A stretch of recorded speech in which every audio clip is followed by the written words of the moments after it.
बुरहान है। योगेंद्र जी, मैं आपसे पूछना चाहूंगी, आपसे समझना चाहूंगी, चूंकि आप राजनीतिक विश्लेषक हैं और लगातार हमारे साथ में मुखातिब होते हैं, क्या लगता है ये बयानबाजी आने वाले समय में 2023 में कांग्रेस के लिए कितनी मुश्किलें, कितनी अड़चनें पैदा कर सकती है?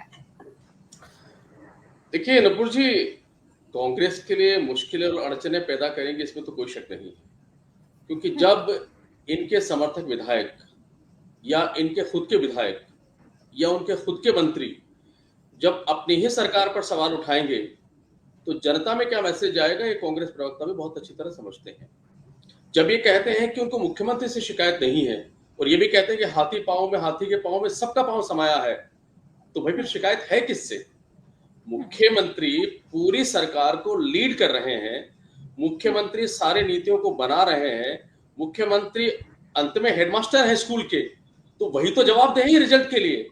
और अगर उन्हीं के नाक के नीचे अगर उन्हीं के मंत्री, उन्हीं के विधायक, उन्हीं के समर्थक असंतुष्ट और आरोप लगा रहे हैं, तो प्रत्यक्ष रूप से कह लीजिए, अप्रत्यक्ष रूप से कह लीजिए, सवाल तो मुख्यमंत्री पे उठाया जा रहा है, सवाल मुख्यमंत्री जी के शासन पर उठाया जा रहा है, सवाल मुख्यमंत्री जी की शुचिता पर उठाया जा रहा है और सवाल मुख्यमंत्री जी के नेतृत्व पर उठाया जा रहा है। तो कांग्रेस का यह कहना सिर्फ अपनी खाल को बचाना है या अपनी चीजों को जो दुरुस्त नहीं है उनसे छुपाना है। अब देखिए, इनका नुकसान होगा, नुकसान इसलिए होगा कि अगर कोई विधायक ये कह रहा है कि किसी मंत्री से, वाजिब अली जी कह रहे हैं कि किसी मंत्री से मिलना तो बहुत दूर, काम कराना तो बहुत दूर, उससे मिलना तक मुश्किल है, तो फिर आम जनता में क्या मैसेज जाएगा? अगर एक विधायक जिसकी वजह से सरकार बची हुई है, अगर वो विधायक किसी मुख्यमंत्री से मिल नहीं सकता, अपने काम नहीं करा सकता, तो भाई आम आदमी क्या मिलेगा और आम आदमी क्या काम करवाएगा? अब अगर कांग्रेस लगता है कि ये बहुत साधारण सा बयान है, एक अच्छा मैसेज जा रहा है जनता में, तो अपने मुगालते में रहे, अपने खुशफहमी में रहे, ये उनको जनता बताएगी इस बयान का क्या होना है। लेकिन थोड़ा सा इसको और हम अगर विश्लेषण करेंगे तो हमको नुपुर जी इसके डेप्थ में जाना पड़ेगा कि ये बयान दिए क्यों जा रहे हैं और इन बयान के पीछे मकसद क्या है। देखिए, इसको 3 एंगल से आपको लेना होगा। एक, बयान दिए जा रहे हैं बसपा के जो समर्थक विधायक है, मंत्री है, उनके द्वारा। उसका मुख्य कारण ये है कि बसपा, अब देखिए हम चुनाव से बहुत ज्यादा दूर नहीं है, हम तकरीबन 1.5 साल दूर है, और ये भी आप कह सकते हैं कि भारतीय जनता पार्टी और कांग्रेस दोनों के वर्किंग से ऐसा लगता है कि वो दोनों एक धीरे धीरे करके चुनावी मोड में जा रहे हैं। ऐसे में बसपा के जो समर्थक विधायक या मंत्री बन चुके हैं, उनके सामने सबसे बड़ा प्रश्न चिन्ह यह है कि अगली बार जब वो चुनाव में जाएंगे, वो जनता के सामने किस बैनर के तले जाएंगे और क्या कह के जाएंगे। वो जब कहते हैं कि कांग्रेस में सेट नहीं है, तो इनडायरेक्टली उन्होंने एक मैसेज दे दिया है कि हम कांग्रेस के आदमी नहीं है, यानी अगली बार हम या तो बसपा से आएंगे या निर्दलीय आएंगे, और वो ये बताएंगे कि चूंकि हमें कांग्रेस पसंद नहीं थी, हम तो कांग्रेस पे काम कराने के लिए गए थे, हम कांग्रेस में मजबूरी में गए थे, तो अभी से एक तरह से शेल्टर उसको दिए जा रहे हैं, पहला। दूसरा, जब वो ये कहते हैं और सरकार से शिकायत करते हैं, तो एक फिर वो शेल्टर ले लेते हैं कि देखिए हमने आपके काम कराने की बहुत कोशिश की, लेकिन कांग्रेस का कल्चर ऐसा था कि ना मंत्री काम करते थे ना सरकार काम करती थी, तो हम जितने करवा सकते थे हमने करवाए और हम बाकी काम नहीं करवा पाए।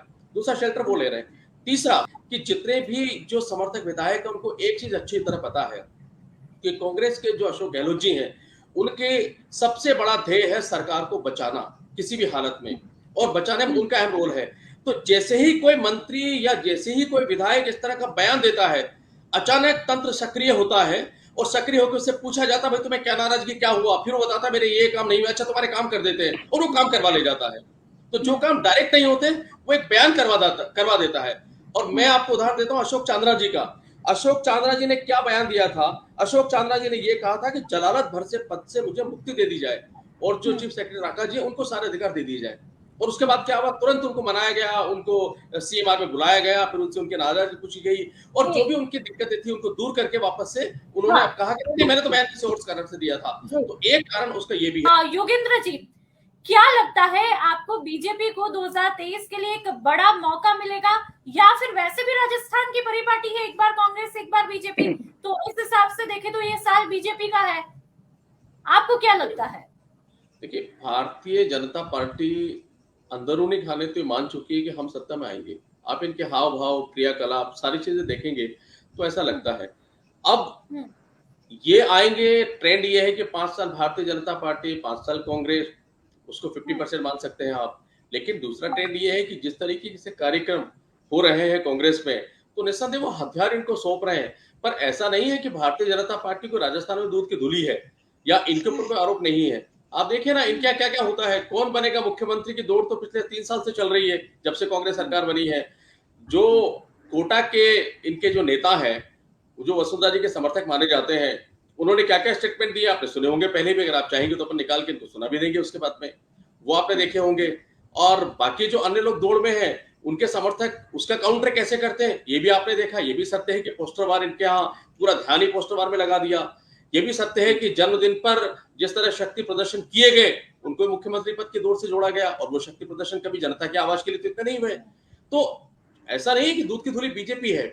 सवाल ये है, प्रश्न ये उठ रहा है कि जो कांग्रेस में हो रहा है वो भारतीय जनता पार्टी को निस्संदेह हथियार दे रहा है, और भारतीय जनता पार्टी इसमें एक बहुत माहिर है, क्योंकि उनका सोशल मीडिया से लेकर बाकी इनका जो सब कुछ मैनेजमेंट है वो इतना स्ट्रॉन्ग है कि उन बयानों को आधार बनाकर वो जिस तरह का माहौल खड़ा करना चाहते हैं वो माहौल खड़ा करने में सक्षम है, और इसका नुकसान अंत में जाकर के कांग्रेस को होना है।